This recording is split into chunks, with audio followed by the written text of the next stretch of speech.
আল্লাহ পাক বলেন ওয়ালানাবিলওয়ান্নাকুম বিশাইইম মিনাল খাউফি ওয়াল জুই ওয়া নাকসিম মিনাল আমওয়ালি ওয়াল আনফুসি ওয়াস সামারাত ওয়া বাশশিরিস সাবিরিন। আমার আল্লাহ বলেছেন, দুনিয়ার মানুষেরা, তোমাদেরকে আমি পরীক্ষা নিব, তোমাদের থেকে আমি পরীক্ষা নিব। কখনো কখনো তোমাদেরকে রোগ ব্যারাম দিব, কখনো কখনো তোমাদের উপর মুসিবত দিব, কখনো কখনো তোমাদেরকে ভয় দেখাইব, কখনো তোমাদের ফসলগুলিকে নষ্ট করে দিয়ে আমি আল্লাহ পরীক্ষা নিব। শুধু খায়া খুশি না মাঝে মাঝে না খায়াও খুশি? পরীক্ষা দিতেই হবে। ঈমান যখন এনেছি, আল্লাহর পরীক্ষায় আমাদের উত্তীর্ণ হতে হবে। পরীক্ষা ছাড়া আল্লাহর বেহেশতে কেউ যেতে পারে নাই, পারবেও না। সুবহানাল্লাহ। সম্মানিত মুসল্লিয়ানে কেরাম, আল্লাহ পাকের দরবারে আলিশানে অসংখ্য অগণিত শুকরিয়া জ্ঞাপন করছে। আল্লাহ পাক বড় মায়া করে, দয়া করে আজকে বানিয়াপাড়া দরবার শরীফ জামে মসজিদে আমাদের সকলকে আসার তৌফিক দান করেছেন। তাই আমরা পড়ছি আলহামদুলিল্লাহ। সম্মানিত হাজিরিন, আজকে পবিত্র জমায় হাজির হয়েছি। নিঃসন্দেহে লা শাক্কা ফি, এতে কোনো সন্দেহ নাই আল্লাহ দয়া করেছেন, মায়া করেছেন বলে এসেছি। ঠিক কিনা বলে? আল্লাহ পাকের দয়া মায়া যার উপর না থাকবে, সে কোনো দিন কোনো নেক কাজ, ভালো কাজ, দুনিয়া এবং আখেরাতের মঙ্গল হবে এমন কোনো কাজ সে করতে পারবে না। সে কারণে যখনই আল্লাহর কোনো নেয়ামত আমরা পাব, তখন শুকরিয়া আদায় করব। আল্লাহ তো বলি দিয়েছেন, লা ইন শাকারতুম লা আযীদান্নাকুম। আমার নেয়ামত পাইয়া যারা শুকরিয়া আদায় করবে, আমি আল্লাহ তাদেরকে নেয়ামত অবশ্যই বৃদ্ধি করে দিব। সম্মানিত হাজিরিন, আমরা এমন একটি মুহূর্তে আজকের এই জামে মসজিদে হাজির হয়েছি, চতুর্দিকে তাকাইলে আমরা দেখতে পাচ্ছি শুধু আমাদের উপর বিপদ আর বিপদ। চতুর্দিকে আজকে বাংলাদেশের মানুষ পানিবন্দী হয়ে আছে। এক একজন এক এক বিপদের মধ্যে আক্রান্ত। সাথে সাথে চতুর্দিকের এই পানি জলরাশি যেন বাংলার মানুষের বিপদ আরো বৃদ্ধি করে দিয়েছে। আসলে মোমেন মুসলমানের কোনো বিপদ এটা গজব মনে করা যাবে না। এটা আল্লাহ পাকের পক্ষ থেকে একটা পরীক্ষা। ঠিক কিনা? আল্লাহ পাক কোরআনে বলেছেন, তোমাদেরকে আমি হায়াত এবং মৌত, জীবন এবং মরণ দিয়েছি, দান করেছি। আমি পরীক্ষা করতে চাই, আমি আল্লাহ দেখতে চাই, তোমাদের ইমতিহান নিতে চাই যে তোমরা কি ভালো করো না খারাপ করো। সুবহানাল্লাহ। প্রকৃতপক্ষে দুনিয়ার যত মানুষ আছে, নর নারী মুসলমান, দুনিয়ার প্রত্যেকটা নারী এবং পুরুষ সবাই পরীক্ষার্থী। এই দুনিয়াটা হচ্ছে পরীক্ষার হল। আল্লাহ হচ্ছেন পরীক্ষক, আমাদের এই জীবন হচ্ছে পরীক্ষার সময়। আসলে দুনিয়ায় এসেছি, শুধু আসি নাই, এমনি এমনি আসি নাই, শুধু শুধু আল্লাহ প্রেরণ করে নাই। নিশ্চয়ই এই বিশাল আকাশ বিস্তর জমিন, এই পাহাড় পর্বত তরুলত আল্লাহ পাক কোন উদ্দেশ্য আর মাকসাদ ছাড়া সৃষ্টি করে নাই। আল্লাহ পাক এই সবুজ শ্যামল পৃথিবীকে সৃষ্টি করেছেন, তার একদল গোলাম থাকবে, তাদেরকে আল্লাহ পরীক্ষায় নিমজ্জিত করে রাখবে। সম্মানিত হাজিরিন, আমি স্পষ্ট করে আপনাদেরকে বলতে চাই, এই যে জীবন এবং মরণ, এই যে মরণ এবং জীবন, সবই তো আমাদের জন্য আল্লাহ সৃষ্টি করেছেন যেন আমরা ভালোভাবে পরীক্ষা দিতে পারি। পরীক্ষা তো কয়েক প্রকার আছে। আল্লাহ পাক আমাদেরকে পরীক্ষায় ফেলে রেখেছেন তার বিধি নিষেধের মাধ্যমে। এটা একটা পরীক্ষা, তার বিধি নিষেধ আমাদের কাছে এসেছে নবী এবং রাসূলের মাধ্যমে। পরীক্ষাপত্র, প্রশ্নপত্র চলে এসেছে। প্রশ্নপত্র আর কিছু নয়, মুহাম্মদ সাল্লাল্লাহু আলাইহি ওয়াসাল্লামের উম্মতের জন্য প্রশ্নপত্র হচ্ছে আল কোরআন।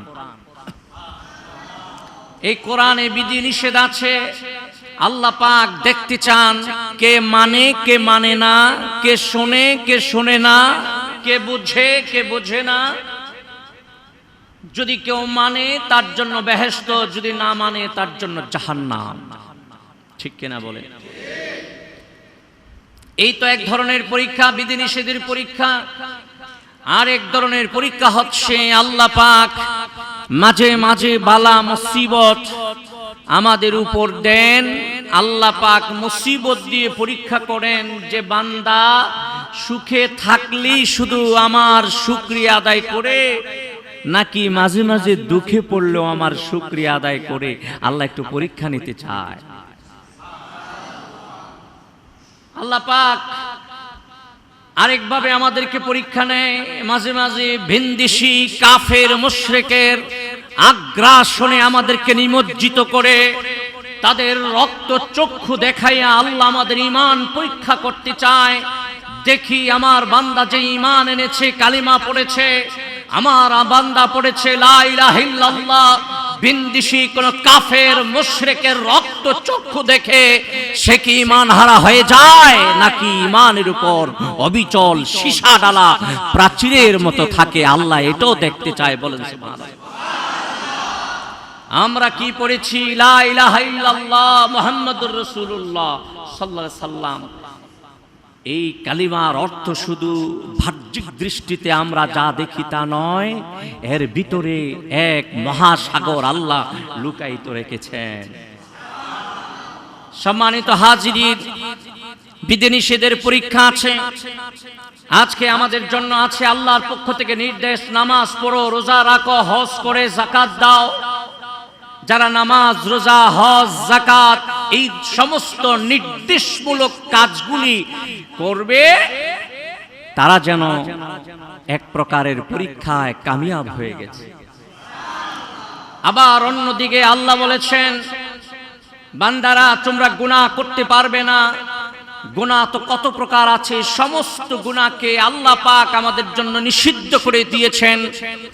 অনেক কিছু হারাম করেছেন, অনেক কিছু হালাল করেছেন। বান্দা কি করে হালাল করবে, হারাম ছাড়বে, এটাই আল্লাহর পক্ষ থেকে আমাদের জন্য নির্দেশ। আল্লাহ দেখতে চায় বান্দা কি ঠিক মতো চলে নাকি হারাম তরিকায় চলে। যদি ঠিকঠাক মতো বান্দা চলে, বান্দার জন্য আল্লাহ রেখে দিয়েছেন তার নূরের বেহেশত। বলেন সুবহানাল্লাহ। সম্মানিত হাজিরিন, ভাই ও বন্ধুরা, আমরা বিধি নিষেধের পরীক্ষায় যখন আল্লাহর কাছে উত্তীর্ণ হয়ে যাব, আমাদের উপর আসবে মুসিবত। যেমন আজকে বাংলার মুসলমানের উপর কি এসেছে? পানির মুসিবত। কখনো আসতে পারে আগুনের মুসিবত, কখনো আসতে পারে বালা মুসিবত, রোগ বেরাম। এই সমস্ত আমরা করোনা ভাইরাসকে আমরা দূরে ঠেলে দিয়ে এসেছি। ওইটাও আমাদের জন্য, মুসলমানের জন্য একটা পরীক্ষা ছিল।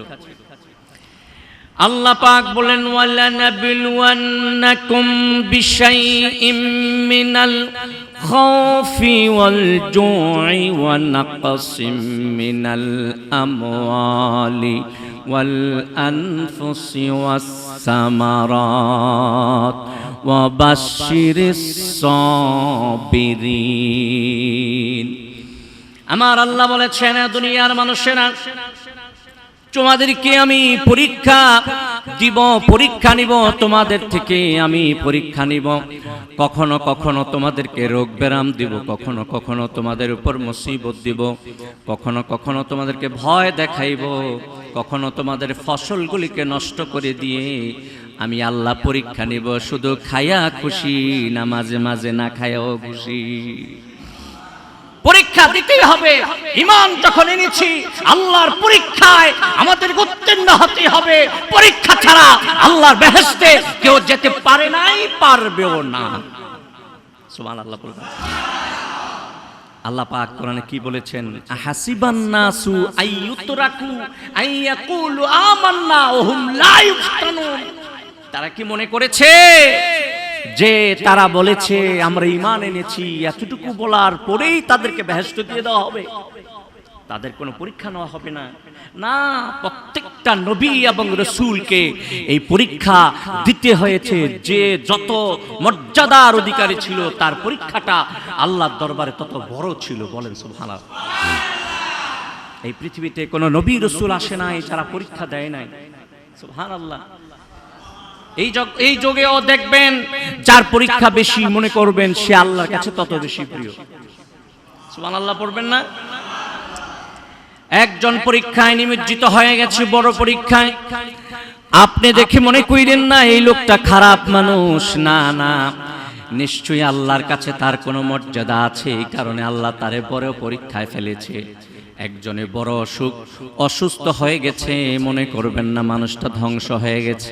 না না, আল্লাহ তাকে পছন্দ করেছেন বলে তাকে বড় পরীক্ষা দিয়েছে। সম্মানিত হাজিরিন, আদম থেকে মুহাম্মদ সাল্লাল্লাহু আলাইহি ওয়াসাল্লাম পর্যন্ত এমন কোন নবী এবং রাসূল আসে নাই যারা পরীক্ষা দেয় নাই। আপনি দেখেন সেই নূহ নবীর জামানা থেকে নূহ আলাইহিস সালামকে আল্লাহ পাক প্লাবনের পরীক্ষা দিয়েছিলেন। ইউনূস আলাইহিস সালামকে মাছের পেটে নিক্ষেপ করে পরীক্ষায় নিমজ্জিত করেছিলেন। এইভাবে হযরত জাকারিয়া আলাইহিস সালামকে দুই খণ্ড করে আল্লাহ পরীক্ষায় নিমজ্জিত করেছিলেন। এইভাবে হযরত ইউনূসকে মাছের পেটে, হযরত ইয়াহইয়াকে দুই খণ্ড করে গলা জবই করে আল্লাহ পাক পরীক্ষায় নিমজ্জিত করেছিলেন। প্রত্যেকটা নবী এবং রাসূল পরীক্ষা দিয়েছে। শেষ আমার আপনার নবী মুহাম্মদুর রাসূলুল্লাহ সাল্লাল্লাহু আলাইহি ওয়াসাল্লাম যত বেশি পরীক্ষা দিয়েছেন, এই পৃথিবীতে যত নরনারী মুসলমান নবী এবং রাসূল এসেছে সবার পরীক্ষা এক পাল্লায় নিলে আমার নূর নবী সাল্লাল্লাহু আলাইহি ওয়াসাল্লামের পরীক্ষা এর চেয়ে অনেক বেশি হবে। আসেন তারপরে সাহাবায়ে কেরাম তাদের পরীক্ষা ছিল সীমাহীন পরীক্ষা। কোন কোন সাহাবীকে কাফের মুশরিকেরা কি করেছে, উত্তপ্ত গরম বালুর মধ্যে নিক্ষেপ করে রেখেছিল। কোন কোন সাহাবীকে বুকের উপরে পাথর চাপা দিয়ে রেখেছিল। কোন কোন সাহাবীকে প্রচন্ড উত্তপ্ত তেলের মধ্যে ভাজা ভাজা করে ফেলা হয়েছিল। কোন কোন সাহাবীকে আগুনে নিক্ষেপ করে সারখার করে দেওয়া হয়েছিল। তাদের পরীক্ষা ছিল বড়, তারা আল্লাহর কাছে অনেক প্রিয় ছিল, এই কারণে পরীক্ষাও ছিল তাদের জন্য বড়।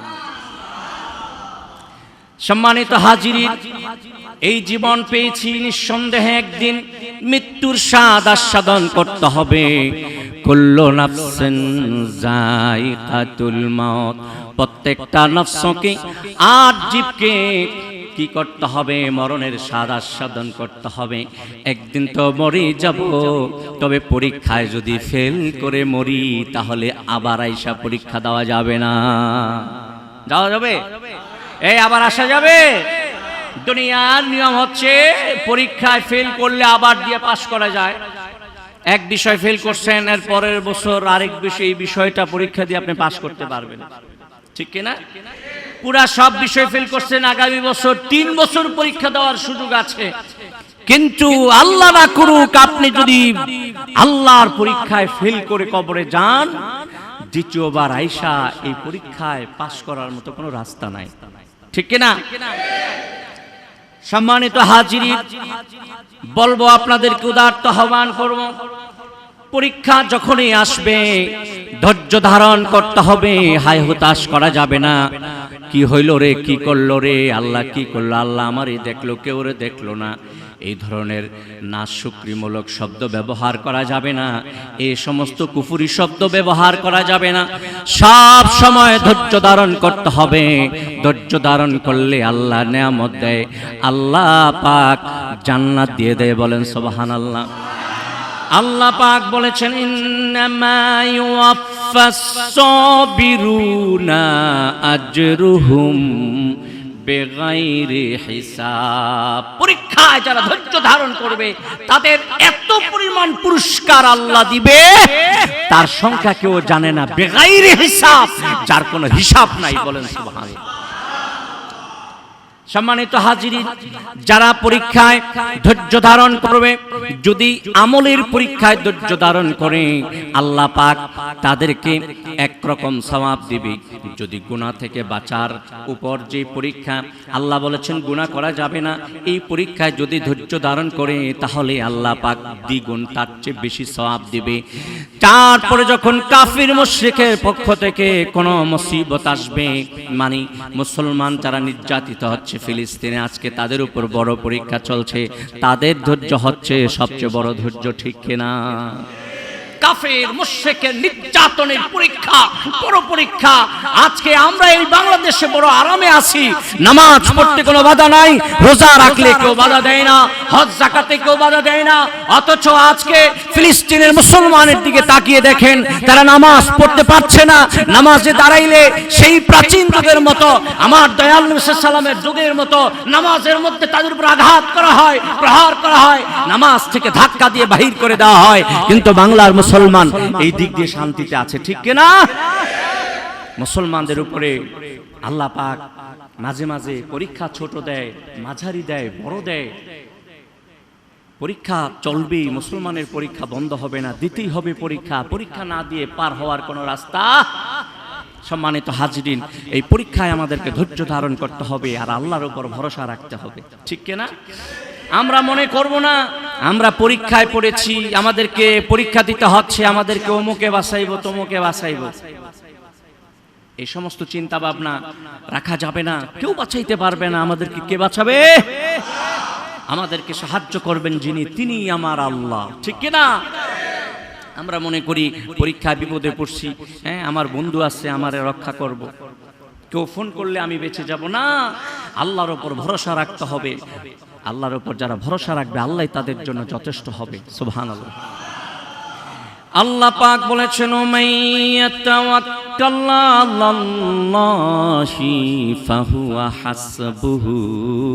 আল্লাহ বলেছেন, আমার উপরে যারা ভরসা করবে, কেউ লাগবে না, তাদের জন্য কেউ লাগবে না। আমি আল্লাহর উপরে যারা ভরসা করবে, তাদের জন্য আর কেউ লাগবে না, আমি আল্লাহই যথেষ্ট।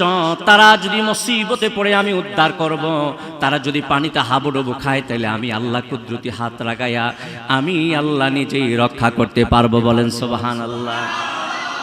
আল্লাহ সব করবে। এই কারণে আজকে যারা পানিবন্দী হয়ে আছে, বিভিন্ন মুসিবতের মধ্যে পড়ে আছে, পানিতে হাবুডুবু খাচ্ছে, আমরা কি শুধু তাকিয়ে তাকিয়ে দেখবো?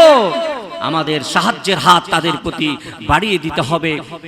যার যার সমর্থ সাধ্য মতো তাদেরকে উদ্ধার করতে হবে আগে, তারপরে তারা কিভাবে থাকবে, খাবে, সেই ব্যবস্থা রাষ্ট্র থেকে নিয়ে একদম সাধারণ মুসলমান পর্যন্ত যার যার তৌফিক মতো হাত বাড়িয়ে দিতে হবে, ঠিক কিনা? যদি আপনি হাত বাড়িয়ে দেন, যে কোনো পরীক্ষার্থীর জন্য আপনি যখন হাত বাড়িয়ে দিবেন, আল্লাহর রহমতি কুদরতি দয়ার হাত আপনার প্রতি আল্লাহ প্রসারিত করে দিবেন। সুবহানাল্লাহ। সম্মানিত হাজিরিন, যখন আমরা পরীক্ষায় ধৈর্য ধারণ করব, আল্লাহ কি বলে, আল্লাহ কি বলে শোনেন। আল্লাহ বলে, ইন্নাল্লাহা মা'আস সাবিরিন। আল্লাহ বলে, ও দুনিয়ার মানুষেরা, মুসিবতে পইরা, বালা মুসিবতে পইরা, অসুস্থ হইয়া বিছানায় কাতরাইতেছো, বান্দা তুমি যে ধৈর্য ধারণ করলা, তুমি শুনে নাও, দুনিয়ার হায়াত ছোট, একদিন সবাইকে চলে যেতে হবে। তুমি যে ধৈর্য ধারণ করলা, আমি আল্লাহ তোমার জন্য সঙ্গী হয়ে গেলাম। কোন মুসলমানের জন্য যদি আল্লাহ সঙ্গী হয়ে যায়, সাথী হয়ে যায়, বন্ধু হয়ে যায়, এই পৃথিবীর যত বন্ধু বান্ধব আছে সব নিষ্ঠুর, যার যার স্বার্থের জন্য শেষে বন্ধুত্ব করে। কিন্তু আল্লাহ যেই বান্দার সাথে বন্ধুত্ব করে, এর মধ্যে আল্লাহর কোনো স্বার্থ নাই, ঠিক না?